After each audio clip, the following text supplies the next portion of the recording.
দিন শেষে নিজের ভালোটা নিজেকেই দেখতে হয়। এখনকার দিনে তোমার ভালোটা কেউ দেখতে পারবে না। রাধে রাধে বন্ধুরা, তোমরা সবাই কেমন আছো? আশা করি তোমরা সবাই খুব ভালো আছো, আর আমরা বাড়িতে সবাই ভীষণই ভালো আছি। সকাল সকাল ঘুম থেকে উঠেই যে তোমাদের সাথে ছাদ থেকে একদম ব্লগটা স্টার্ট করছি। আই হোপ তোমাদের ব্লগটি ভালো লাগবে। পুরো ভিডিও সাথে থাকার অনুরোধ রইল। এই যে সকালে ঘুম থেকে উঠে ওই যে কালকে প্রচুর জামা প্যান্ট কিনেছিলাম, সেই জামা প্যান্ট নিয়ে ছাদে চলে আসলাম। তো কালকে জলটা চলে গেছিলো, আর একটু একটা রোদ্দুর খেলে শুকিয়ে যাবে, তার জন্য জামা প্যান্ট সব ছাদে নিয়ে চলে আসলাম। জামা প্যান্ট ছাদেগুলি মিলে নিচে প্রচুর কাজ আছে, সেই কাজগুলি সারতে হবে। দিদি তো কালকেই চলে গেছে, সেটা তোমাদের সাথে শেয়ার করতে পারিনি। যাই হোক, এই যে চলো এখন তোমাদের সাথে নিয়ে ব্লগটা স্টার্ট করছি। তো সারাদিন কী করি না করি সবটাই তোমাদের সাথে শেয়ার করব। পুরো ভিডিওটা দেখো, ভিডিওটা না টেনে। আর হ্যাঁ, যারা আমার চ্যানেল নতুন বন্ধুরা দেখছো, প্লিজ চ্যানেলটি সাবস্ক্রাইব করার পাশে দেখো। এই যে ঘুম থেকে উঠে আমি ছাদে চলে এসেছি, আর এই যে আমার পিছন পিছন আমার গলা পেয়ে আমাকে ঘরে না পেয়ে আমাকে ডাকছিল। তা আমি বলছি আমি উপরে আছি, তো আমার গলা শুনে উপরে চলে এসছে। যাই হোক, নিচে এসেছি। এখন প্রচুর কাজ, সারাদিন আজকে অনেক কাজ আছে, খুঁটিনাটি কাজ সবটাই শেয়ার করব। হ্যাঁ, তোমাদেরকে যেটাই বলছিলাম যে এখনকার দিনে কেউ কারো ভালোটা দেখতে পারে না। ধরো তুমি একটা জিনিস করলে, সেই জিনিসটা কেউ বলে না যে ভালো হয়েছে, সবাই মুখ বলবে হ্যাঁ হ্যাঁ ভালোই হয়েছে, এরকম একটা বলে তারপরে তোমাকে পিছনে ভাববে যে কী করে হলো এইটা, কী করে করতে পারলো, এইটা নিয়ে একটা আলোচনা করে। তো যাই হোক, সেসব মানুষের কথা বাদ দিয়ে আমি কীভাবে ভালো থাকবো, আমার সংসার, আমার স্বামী, আমার বাচ্চাকে কীভাবে ভালো রাখবো, সেটা সেটা চিন্তাধারা করা বেশি ইম্পর্টেন্ট। তো আদারওয়াইজ কে কী বললো না বলে সেটা আমার একদম মাথার মধ্যে ঢোকাই না। কিন্তু হ্যাঁ, 90% লোকরা এইসব নিয়ে চিন্তাধারা করে।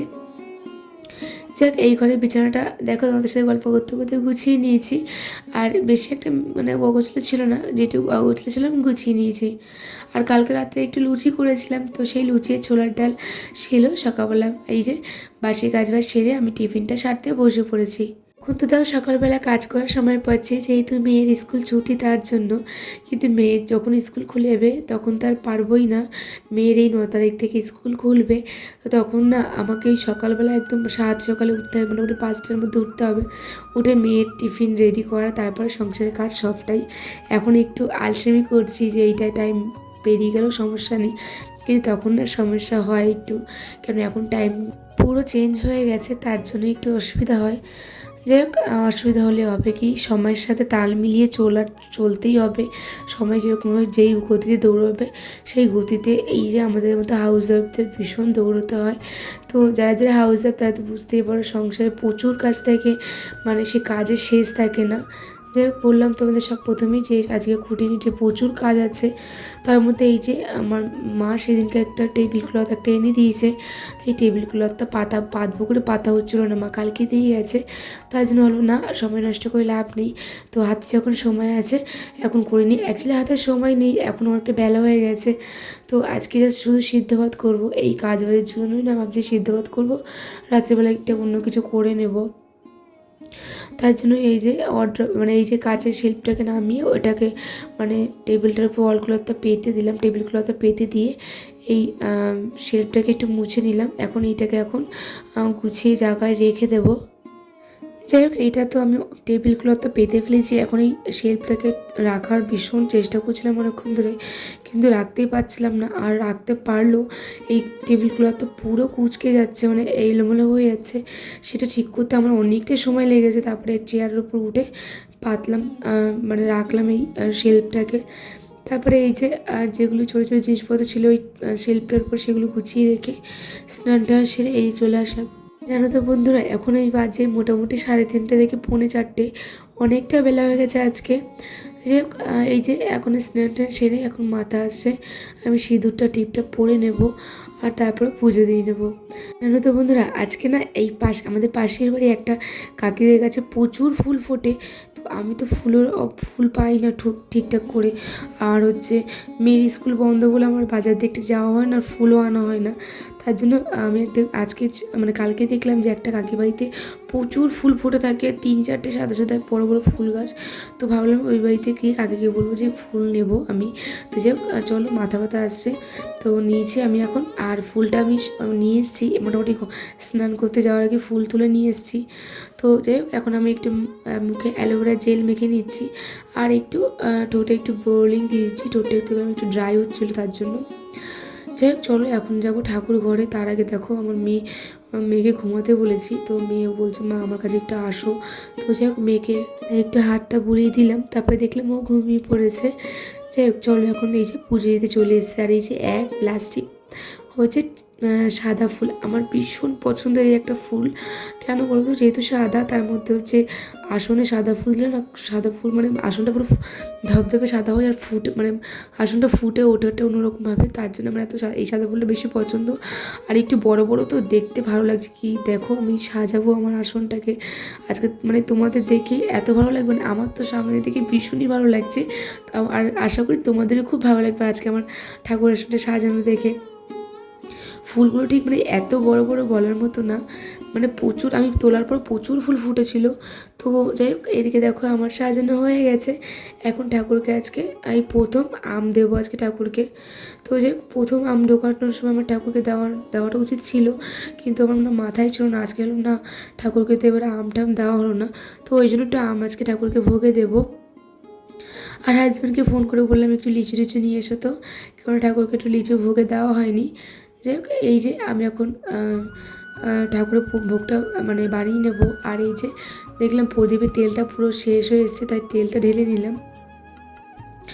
চলো এখন হচ্ছে ওই যে আমটা হচ্ছে মানে বানিয়ে নিই ঠাকুরের থালায় দেবো বলে।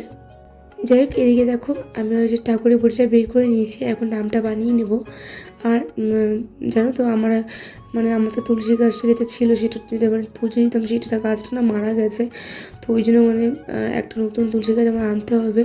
তো এখানে অনেক জায়গায় তুলসী গাছ চারা খুঁজছি, পাচ্ছি না। আর আমাদের ওদের দুটো চারা দেখলাম ছোটো ছোটো কাকি লাগিয়েছে, মানে 2-3টে করে পাতা সবে গজিয়েছে। তো মাকে বললাম, মা বলে একটু দাঁড়া, আমার এই বাড়িতে হচ্ছে ছোটো ছোটো গাছ সবে হয়েছে, 2-1টা পাতা করে। তো আরও 10-15 দিন গেলেই হচ্ছে মানে গাছ একটু বড় হয়ে গেলে তোকে দিয়ে আসবো, ওখানে তুই হচ্ছে লাগিয়ে নিস। তো অ্যাকচুয়ালি আমার না 2টো গাছ দরকার, একটা তো পুজো দেওয়ার জন্য, আর একটাই ঠাকুরের ভোগে নিবেদন মানে ভোগে দেওয়ার জন্য। তো ঠাকুরের ভোগে তো না দিলে হয় না, মানে তুলসী পাতা। আর ঠাকুরের ভোগেও আমি দিই, গীতাতে দিই। তো তুলসী পাতা রোজ লাগে আমার, আর তুলসী পাতা ছাড়া ভোগ হয় না। যাই হোক, ওদিকে ঠাকুরকে আমি পুজো দিয়ে চলে আসলাম খেতে। ওই যে বললাম আজকে শুধু সেদ্ধ ভাত, আর কিচ্ছু না। তো যাই হোক, এই যে আমি এখন খাওয়া দাওয়াটা সারলাম, টিভি দেখতে দেখতে। আর মেয়ে তো দিকে ঘুমোচ্ছে। আর আমি না সত্যি কথা বলতে, আমি না আম খুব একটা কিন্তু ভালোবাসি না কোনোদিনই খেতে।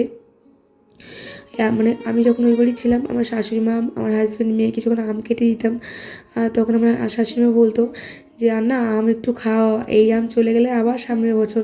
কিন্তু ভুলেও আমি মানে একটু মুখে দিতাম না, ওদের কেটে দিতাম কিন্তু একটু মুখে দিতাম না। কিন্তু কেন জানি না আমার আজকে হঠাৎ করে আম খেতে ইচ্ছা করছে।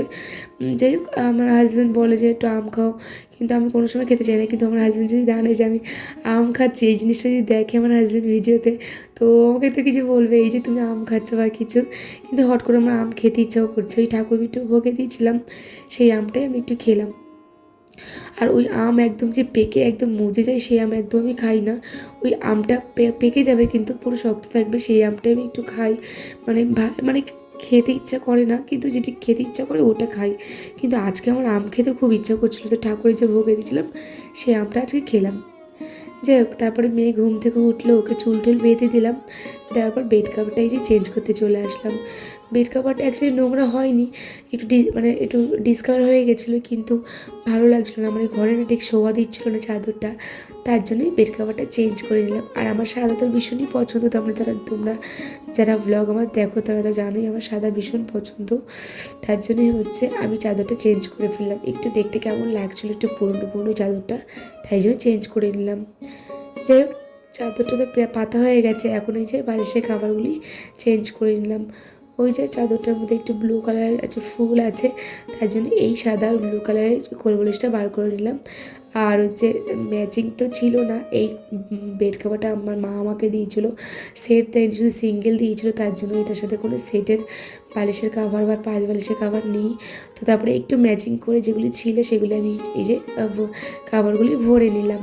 চলো এখন বালিশগুলিকে গুছিয়ে রেখে দেবো। আর আমি ভাবছি আজকে থেকে ওরা মানে মনা পড়তে তো বসে এই ঘরে, ওকে যখন টিউশনি পড়াতে আসে বাড়িতে এই ঘরেই পড়ায়, তো ভাবলাম যেভাবে এই খাটে আর হচ্ছে পড়াতে মানে মনাকে বসাবো না, ওই ঘরে বসাবো, তাহলে এই ঘরটা না একটু ক্লিন থাকলে আমার একটু ভালো লাগে, কারণ এই ঘরে তো ঘুমাই, তো এই বিছানাটাতে এই বিছানাটা ক্লিন থাকলে আমার একটু ভালো লাগে। তা ভাবছি মনাকে আজকে থেকে টিউশনি পড়ে এই ঘরটাই দেবো, বড়ো ঘরটায়। তো ভাবছি এই ঘরটায় দিলে কি ভালো হবে, তাহলে এই ঘরটা মানে সবসময় মনে হয় এই বিছানায় খেলে, বা আমরা এই বিছানায় টিভি দেখি, বা সবাই এসে এই বিছানাটাতে বসে। তো ভাবলাম যে না, মনের পড়াটাও এই ঘরেতে বসাবো, ওই ঘরটা একদম ছেড়ে দেবো না, ওই ঘরটা শুধু ঘুমানোর জন্যই, ঘুমানোর সময় বিছানায় উঠবে, এছাড়া বিছানা উঠবো না, এটাই একটু ভাবলাম। যাই হোক, এই ঘরে পাখাটা তো উল্টো সাইডে রয়েছে, তো একটা আমাদের ঘরে এক্সট্রা পাখা আছে, সেই পাখাটা আমি আমার হাজব্যান্ডকে বলেছি এখানে সেট করে দিতে হবে দেওয়ালে, তো ও আসলে বাড়িতে পাখাটা সেট করে নেব। যাই হোক, ওই যে কালকে জামা প্যান্টগুলি শুকিয়ে গেছে, তো এইগুলি এখন ভাঁজ করে জায়গায় রেখে দেবো। চলো, ওই যে কালকে শাড়ি পরেছিলাম পরশু দিনকে, তো সেই শাড়িটাই সব ধুয়ে দিয়েছিলাম কেচে টেচে, তো সেইগুলি এখন গুছিয়ে জায়গায় মানে ওয়ার্ড্রপে রেখে দেবো। চলো, এই যে মেয়ে আমাকে ডাকছিল এই ঠাকুর ঘরে এই ফুলগুলি দেখে ওর এত পছন্দ হয়েছে, তো ওই 2-3টে ফুল নিয়েও খেলতে গেল। আর এই যে আমি এখন সন্ধ্যেটা দেখিয়ে নেব, একটু ধুনো টুনো দিয়ে সন্ধ্যে দেখিয়ে নেব।